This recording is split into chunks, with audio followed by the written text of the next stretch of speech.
دو تا مسافر خانم سوار کردم، یکیش خیلی بیقراری میکرد و گریه میکرد. میگفت همین که سوزن و سرم زدن تو دست پسرم، همین جلو چشم ایستاده.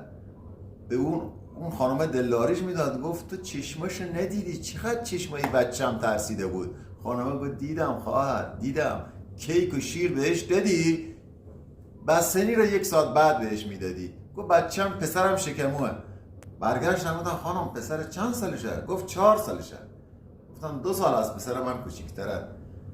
خلاص ستمون گریه کردیم تا بیمارستان. اونا پیاده شدن، هرس کردن، رفتن کیفشون جا گذاشتن. من کیف رو برداشتم رفتم تو بیمارستان. دیدم خدا اینجا همش خر و سگ بستن. چه بیمارستانیه اینجا؟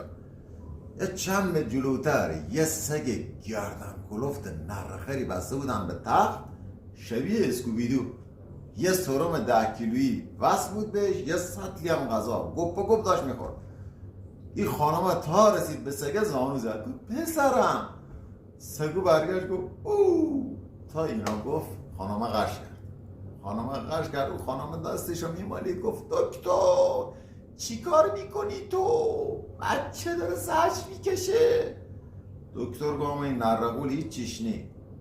رو دل کرده بود، الان هم معده‌اش صاف شده، 10 تا غذای سگ رفتن جلوش داره میخوره. مرخصه. آقای محترم شما همراه بیماری، اون ماشین بغلش کن، ببر بذارش تو ماشین، با امید خدا برو. گفتم دکتر همین نگاهی سگه که من کردم فتحم پرید بیرون. اگر بخوام بغلش کنم فتح و دیسک و همش میترکه. اگرم نترکه این سگه اسهال داشته این میترکه رو من.